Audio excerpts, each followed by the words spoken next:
मेरा department is basically focused on all these gender वाला issue also, ठीक है। It is important that when the parents are vigilant about their offspring sexual development, क्योंकि वही चीजें होती हैं अगर जल्दी हम डायग्नोसिस कर लेते हैं। कई बार पेशेंट्स आते हैं, मदर्स आती हैं, कहते हैं कि मेरा बच्चा भी 13, 15, 16 साल का हो गया, अभी तक वो मेंस्ट्रुएट नहीं कर रहा है, या फिर उसको बाल कहीं से आ रहे हैं यहाँ पे जो नहीं आने चाहिए। तो mothers and fathers should equally alike be very vigilant about it, ताकि जितनी अर्ली डायग्नोसिस होगा, अर्ली स्क्रीनिंग होगी, अर्ली मैनेजमेंट हो सकता है उस चीज का। सो बेसिकली जब टॉक आ रहा है रिप्रोडक्टिव फेज में, नेशनल कमीशन ऑफ वुमेन जो है, आई थिंक मेन के लिए तो होना चाहिए definitely, because these are the basically helplines आप इस वेबसाइट में जब जाएंगे तो आपको पता चलेगा कि it's not just about the sexual violence but जब गर्ल चाइल्ड के लिए हिसाब से कि अगर रेप का केसेस आते हैं तो आपको तुरंत इस नंबर पे कॉल करना चाहिए। उस वेबसाइट पे पूरे लिंक्स लिखे हुए हैं, फोन नंबर लिखा हुआ है। अगर जैसे पिंक बूथ होता है, पिंक बूथ के बारे में आप लोगों को जानना जरूरी है कि अभी जैसे लखनऊ में सारे पिंक बूथ शुरू हो गए हैं। Pink booth is basically all the protective small houses जहाँ पे आप तुरंत जैसे कुछ भी अगर किसी को लगता है कि कोई मारने वाला है या कुछ भी करने वाला है, सो तुरंत वो females can seek help and वो वहाँ उस पिंक बूथ में जब चले जाएंगे तो it is a protective area. Okay, so let's be open about the sexual relationship. Okay, do not link. अच्छा, about the sexual relationship, the husband and wife, the spouses should be open about the sexual relationship. If they are not happy, they should discuss it with each other. Plus also कि आपको अगर नहीं help हो रहा है तो you can consult anybody. ठीक है? Do not link the word unmarried with virginity. आज के डेट में believe me कोई भी नहीं है। सबके सब उस टाइम पे भी उतनी सेक्सुअली एक्टिव थे जो आज भी। Do not say कि नहीं हमें वर्जिन लड़की से ही शादी करना है, नहीं। ये सब चीजें आप लोग अब it's high time कि आप ये सब चीजें remove करें and as a routine you should discourage all these things. Contraception, let's teach about the upcoming generation what the respect is and what a consent is. Consent, it is a very important thing कि कभी भी अगर sexually अगर आप लोग ले रहे हैं, if you are sexually active, if you want to plan for somebody with your partner or anything, take consent regardless of the gender. Male female से लेगी, female male से लेगा, and regardless vice versa, male male, female female. Do not say कि हाँ, कि जब तक especially verbal consent should be must in any activity that is there. क्योंकि अगर नहीं होता है, they can always say that particular dialogue, that was sexually assaulted. You have to learn about contraception. आज के डेट में भी मेरे पास कितने पेशेंट्स आते हैं, पढ़े लिखे पेशेंट्स आते हैं, कपल्स आते हैं, कहते हैं कि मैम मेरा menses they had unprotected sex and menses मेरे आगे बढ़ रहे हैं तो हमने आईपी ले लिया। You have to understand IP contraception है, वो एमटीपी नहीं है। Contraception मतलब preventing the pregnancy. Okay, MTP is a termination of pregnancy. अगर मेंसेस उठ गए हैं तो आपको first confirm। कितने पेशेंट्स आते हैं मेरे पास आएंगे कहेंगे मेंसेस चढ़ गया था, पीरियड चढ़ गया था तो हमने MTP किट ली। अरे मुझे कंफर्म तो कर लो। बिना कंफर्म किए and the partners are very smart, जाएंगे जा करके ब्लैक मार्केट में जाएंगे कहेंगे MTP किट दे दीजिए। किट यहाँ पे इतना अवेलेबल है। अगर आप लोग हम लोगों की तरफ से अगर पढ़ेंगे किट लेना इतना मुश्किल होता है in actual Indian government, this should not be encouraged because अगर प्रेग्नेंट है अननेसेसरली आप लोगों को किट दे दिया and the patient is in tubal pregnancy, अगर ट्यूब्स में है, प्रेगनेंसी अगर डुअल है, ये सारी चीजें अगर उसकी ब्लीडिंग टेंडेंसीज मदर की ऑलरेडी है, तुरंत का तुरंत ये तो होगा, इमरजेंसीज होंगी, but नली फट जाएगी and it will be a small mistake. I have seen so many patients, so many unnecessary, we do not have to ask incomplete abortions, ENC करवाना, chronic anemia हो जाना, collapse हो जाना, death होना, maternal death इतनी common है इन सब चीजों में just because हाँ मेरे husband ने उठा करके किट दे दिया था तो हमने खा लिया, हमें ये नहीं पता है कि क्या हुआ अंदर। Confirm the pregnancy through ultrasound, through UPT, consult us. We have to give paper form, पूरा डिस्क्रिप्शन देना पड़ता है कि किस वजह से ये MTP किट दिया गया है and we have to submit it there. जब जाता है उसके बाद एक सैंक्शन होता है, ऐसे नहीं मिल जाता है। तो do not take unnecessarily ये dangerous चीजों में अप्लाई मत करिए। उसके बाद दूसरी टॉपिक था कि how to clinically assess yourself.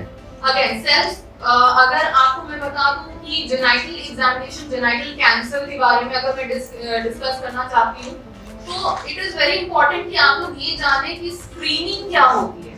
Screening क्या होती है यहाँ पे, आई डोंट थिंक सो किसने अभी तक के अपना टेस्ट फुल बॉडी टेस्ट करवाया है अभी तक। फुल बॉडी टेस्ट आप लोग करा, what does full body test contains, not the blood examination, physical examination, that is actually full body test. ये this complete blood test, exam body test is actually a fake term. This is not a term. आपको जब तक पता नहीं है कि clinically आपको देखना क्या है, आपका ब्लड क्या बताने वाला है किसी भी हालत में, you cannot say. For females you have to make sure कि आपको टेस्ट में आप रूल आउट क्या करना चाहते हैं। ओके, स्क्रीनिंग किस चीज की करनी है, जिस चीज का आपका हाई रिस्क है टेंडेंसी होने का। 30 आपको पता है कि इंडिया डायबिटिक नेशनल है, तो आपको अपना शुगर की स्क्रीनिंग करवानी है। ओरल कैंसर के सबसे ज्यादा मोस्ट कॉमन कैंसर्स होते हैं, तो आपको अपना ओरल हेल्थ चेकअप करवाना है।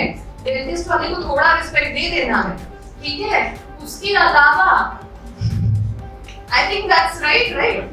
तो दूसरी चीज है कि अगर जेनाइटल कैंसर की टेंडेंसी, ब्रेस्ट कैंसर फीमेल्स में मोस्ट कॉमन जेनाइटल कैंसर्स होते हैं, फॉलोड बाय सर्वाइकल कैंसर। आपने कई बार सुना होगा बच्चे दादी में ट्यूमर था इसलिए बच्चेदानी निकालनी पड़ी। नो, किसी हालत में हिस्टेरेक्टमी की जरूरत नहीं है, आपको पता ही नहीं है वो क्या है। यहाँ पे सब लोग यूज कर रहे हैं, वैक्स यूज कर रहे हैं, मिसयूज कर रहे हैं इस चीज का।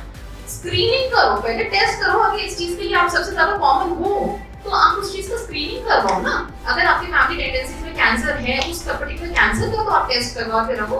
ओके, अगर पैप स्मीयर, सर्वाइकल कैंसर आप जानते हैं, तो पैप स्मीयर की जांच होती है 30 इयर्स के बाद। हर 3 साल में आप लोगों को कैंसर चेकअप करवाना है। आपने तक एक भी अपने वाइफ का नहीं करवाया होगा, गारंटी बता दूं, पैप स्मीयर नहीं करवाया होगा।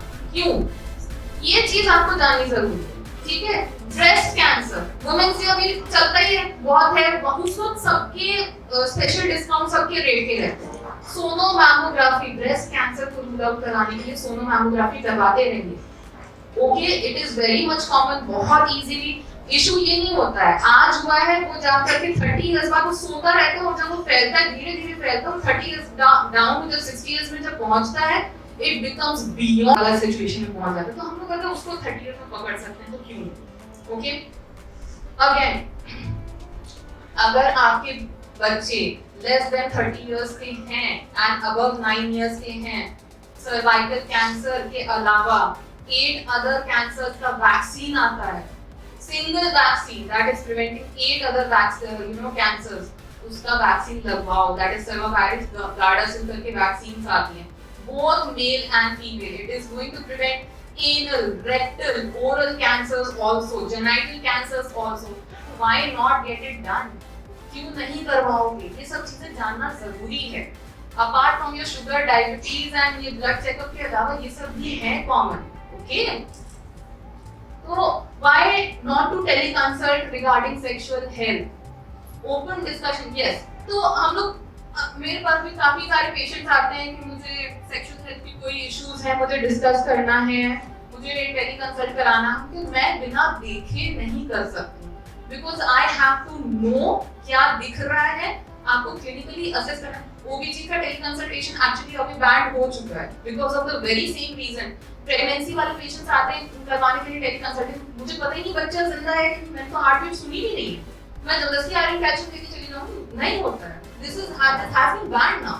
The very same reason is gynec वाले और सर्जरी वाले डिपार्टमेंट इसलिए टेलीकंसल्टेशन इसलिए बंद हो गया है बिकॉज़ हमें विजुअलाइजेशन की बहुत जरूरत है, कि हमें क्लिनिकली असेस करने की बहुत जरूरत है। जब तक नहीं करूंगी मैं उसको गाइड नहीं कर पाऊंगी। ओके, एस्थेटिक गायनेकोलॉजी, आज मैं जैसे आप लोगों को बता रही हूँ कि this is one of my department जो कि अभी नया स्ट्रीम हो रहा है, मोर देन आईवीएफ का वो जमाना जा चुका है। In fact 10 years down the line aesthetic gynaecology बहुत अच्छा चल रहा है। What is aesthetic gynaecology? ये एक्चुअली नई ब्रांच शुरू हुई है, तो हम लोग ने basically seen the trend that is there, cases of anorgasmia, जिनको ऑर्गेजम्स नहीं आते हैं, वजाइनल लैक्सिटी हो जाती है, या फिर कोई फिनाइल लैक्सिटी रहती है, या कोई ऐसे इश्यूज रहते हैं। This is becomes our fellowship, our job कि हम लोग with laser therapy, with PRP treatment and with many other management हम लोग उस चीज को ठीक करते हैं। आज की डेट में लेबियोप्लास्टी, वजाइनोप्लास्टी, ठीक है, लैक्सिटी अगर हो रही है, जिनके अगेन जो हम लोग जैसे जेंडर डिसऑर्डर्स के कुछ बच्चे होते हैं, अगर if they want to turn themselves up, तो this is our department, this is how we treat them. Okay, sexual violence I have already taught about. Then reproductive age group. So let the couple decide first of all कि शादी अगर हो जाती है तुरंत बच्चे बच्चों के बारे में मत पूछना शुरू कर दो. Let them live. Let them decide कि क्या चाहिए उनको, कब चाहिए. If they want to, if they don't want to, let them. हाँ, अगर they are asking about the health, definitely you can discuss. Do not bring that topic up. It is like a body shaming. Okay. There are times जो करना चाहते हैं, हो सकता है उसके पास फाइनेंशियल उसका बैकअप नहीं हो सकता है they are going through the fertility treatment and you are pinching them कि कब कर रहे हो, कब प्लान कर रहे हो. Be respectful to them. ठीक है, so it is very important कि वो चीजें discouraging ये सब चीजें avoid करें. ठीक है, family planning again, do not want the kids अभी for next 3 years. Take a choice with us कि अभी next 3 years, next 5 years क्या प्लान करना है, कब प्लान करना है. We will tell you the shorter and longer term therapy. ये मत करना कि नहीं हम there's a term कि हम लोग withdrawal जो कर लेते हैं, penile withdrawal कर लेते हैं ejaculation से पहले, that will be safe. That is actually 85 to 90% failure rate. ठीक है, please do not go through that dialogue कि मैं that I will ejaculate outside, don't worry about it. 85 to 90% failure rates are there. We have seen it. We have seen the women and the male partner suffering alike with it. उन्हीं लोगों को झेलना होता है भाई ये. Vaginal delivery should not never be termed equally as normal vaginal delivery. Nothing is normal. Normal is only thing जिसमें बच्चा और जच्चा safe हो. Do not again discourage the term cesarean. ठीक है? सिजेरियन को डिस्करेज मत करवा रहे, उसका तो सिजेरियन से हुआ है, हमारा तो नॉर्मल हो गया. वजाइनल डिलीवरी ठीक है, सिजेरियन हुआ ठीक है. नॉर्मल इज ओनली व्हेन जब बच्चा जच्चा बाहर निकलता है. तो please do not say it कि वजाइनल मेरा नॉर्मल डिलीवरी हुआ.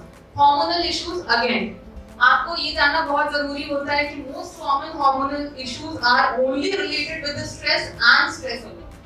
ठीक है, तो हम लोग को ये जानना बहुत जरूरी होता है कि स्ट्रेस whatever ये जो स्ट्रेस करता है, it is not only impacting the whole body growth, body के सारे hormones को impact करेगा, it can lead to infertility also.